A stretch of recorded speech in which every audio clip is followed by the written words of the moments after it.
Hey everyone, welcome to story B. तो आप में से यहाँ ऐसा कौन कौन है जिसने वीजी बोर्ड के साथ आत्माओं से बात करने की कोशिश की है। आई होप ज्यादा लोगों ने वीजी बोर्ड का इस्तेमाल नहीं किया होगा क्योंकि ये बोर्ड एक पोर्टल माना जाता है फॉर कनेक्टिंग विद स्पिरिट्स।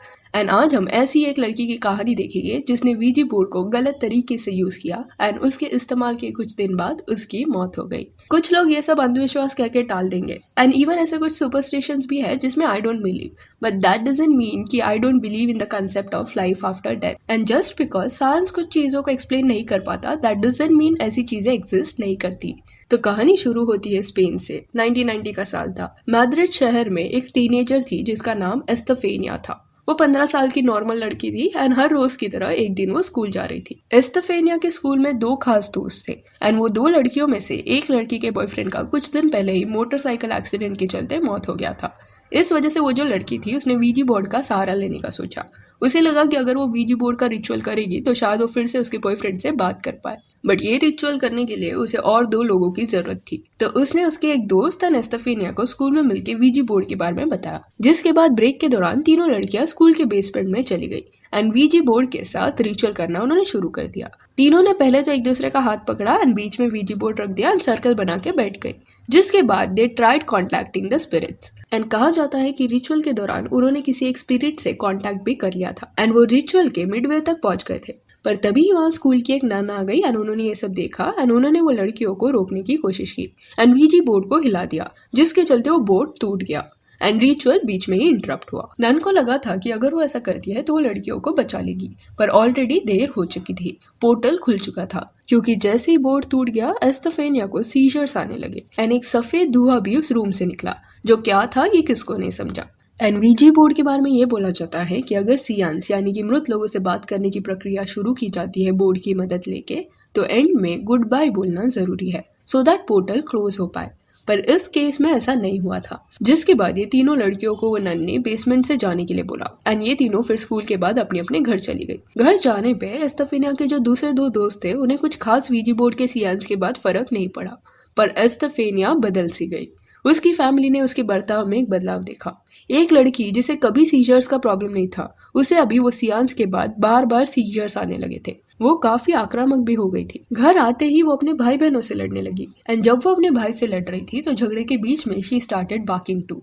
पहले तो उसके घर वालों ने ये सब इग्नोर किया, पर उसी रात को जब उसके कमरे से अजीब सी आवाज आने लगी तो उसके घर वाले भी डर गए। ये कुछ दिनों तक चलता रहा। पहले एग्रेशन एंड सीजर से स्टार्ट हुआ, पर धीरे धीरे करके एस्तेफेनिया को हेलुसिनेशंस भी होने लगे, जहाँ वो ये हेलुसिनेट करती थी कि वो अपने भाई बहनों को हार्म कर रही है।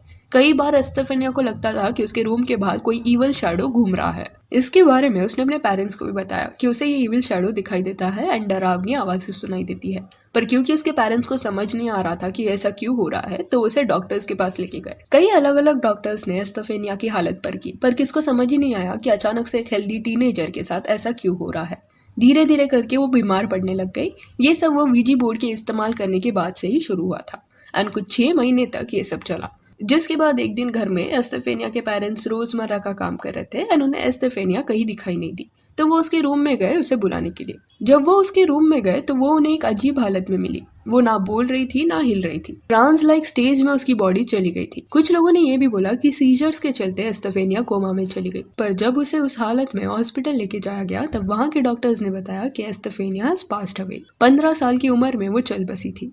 उसके घर वालों के लिए ये फेस काफी मुश्किल था, पर वो इविल स्पिरिट घर से अभी भी नहीं गया था। एस्तेफेनिया की मौत के बाद भी वो घर में अजीब अजीब चीजें होती, लाइट्स का ऑन ऑफ होना, फिर आवाजें आना, उसके अलावा दरवाजों का खुलना बंद होना। पर एक दिन अचानक से ऐसी आवाजें आने लगी जैसे कि कोई बात कर रहा है, एक आदमी घर में घुस गया है, जिस वजह से डर के मारे घर वालों ने पुलिस को बुला लिया। पुलिस जब वहां पहुंची तो उन्होंने जो जो महसूस किया उसका कोई साइंटिफिक एक्सप्लेनेशन आज तक नहीं मिला है। घर के इंस्पेक्शन के बाद जो पुलिस रिपोर्ट बनी वो चीज पे आज भी काफी चर्चाएं होती है, क्योंकि पुलिस रिपोर्ट के अनुसार जब पुलिस वहां पहुंची तो उन्हें काफी अनयूजुअल चीजें देखने मिली, जैसे कि एक दरवाजा जिसे जब बंद करते तो अपने आप वायलेंटली खुल जाता एंड एक पुलिस ऑफिसर के फेस पे ही वो दरवाजा खुल गया था एंड उन्हें लगने ही वाली थी एंड जस्ट उसके पहले ही वो ऑफिसर ने वो दरवाजा बंद किया था। उसके अलावा उन्हें रूम से आवाजें भी आ रही थी, पर जब वो वहां जाते तो रूम में कोई नहीं होता। फिर पुलिस ऑफिसर जब घर में आते तो एक क्रूसीफिक्स था जो दीवार पे था, पर अचानक से वो भी गिर गया। घर के कुछ रूम्स का temperature for no reason suddenly गिर जाता एंड वो रूम इतना ठंडा हो जाता कि वहां रुकना भी मुश्किल था। ये सब क्यों हो रहा था वो ऑफिसर्स को नहीं समझा, पर हाँ उस दिन जो ऑफिसर्स उस घर में गए थे उन्होंने ये जरूर कहा कि ये सब नेचुरल नहीं था एंड उन्हें भी किसी स्पिरिट की मौजूदगी उस घर में महसूस हुई। इवन दो वो ऐसी चीजों में मानते नहीं पर बाद में मानने लगे। कुछ महीनों बाद एस्तेफेनिया की फैमिली ने वो घर छोड़ दिया एंड दूसरी जगह जाके रहने लगे।